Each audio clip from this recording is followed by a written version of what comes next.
remember the first time I was with WWE, and I was like, oh my God, this is so cool. But the first really big time is when... that's a little different wrestling Japan for WWE. It's so different.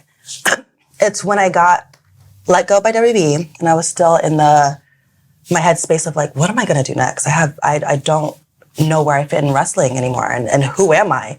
I'm not Sasha Banks, and I have to deal with that. It's very hard to be somebody for 10 years, and legit, you don't hear your real name during those 10 years. You're playing this role as the WWE IP every single day.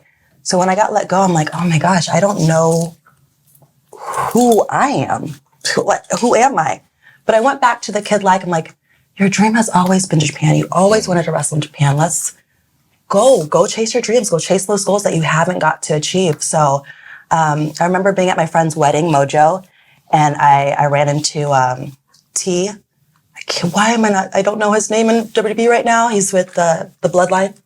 Tavia, what's his name? Just call him T.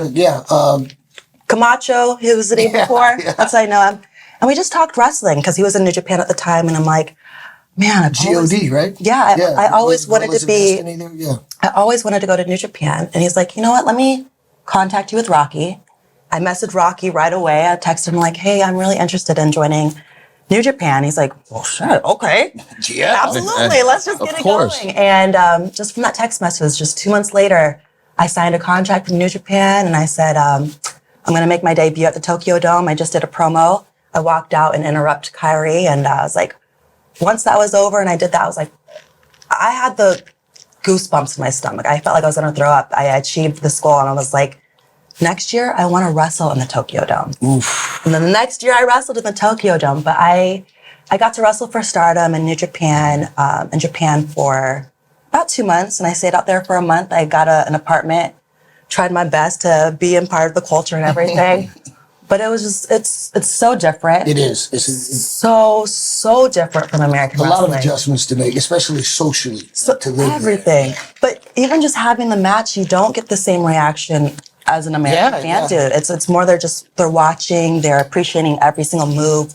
It's not really storyline driven. It's like, how hard? Yes. Fighting. A real freaking fight. And I love that feeling of just the realness of professional wrestling. There's such an art to making people believe. How long were you there before your injury?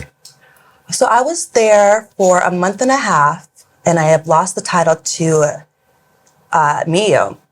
And then I came back, and New Japan still wanted to do stuff with me. So they created the New Japan Strong Women's Championship so we can have a women's division here in the U.S. And that's not one of these, right? I lost that one. Oh. I lost that one a couple months ago. No, you didn't lose it. You relinquished it. I did. I didn't even get pinned. You relinquished it. Mina got pinned. I was in a three-way. You didn't lose. I didn't lose. You relinquished it. Exactly. And I thought that was so cool that they were going to make a women's division special here in the U.S. for New Japan. And New Japan, it's a male-dominated world, too. They didn't have a women's division 2 years ago. Society. They started the women's division in 2022. And I wanted to be a part of that because that's the biggest company in Japan. So for them to bring that to the U.S. and to give the women here an opportunity, I knew it was going to be something special. But I just always want to help women's wrestling. I want to make it grow. I want to make it global. And I want people that haven't been seen to be noticed because there's just too much talent out there to not be seen. And I think you've been pretty successful with it. I hope so. I feel like every woman that I get to be in the ring with, there's buzz on the internet or people are talking about them or they go on YouTube and watch their matches or follow them on Instagram or Twitter. And, I just want women to have a chance to succeed.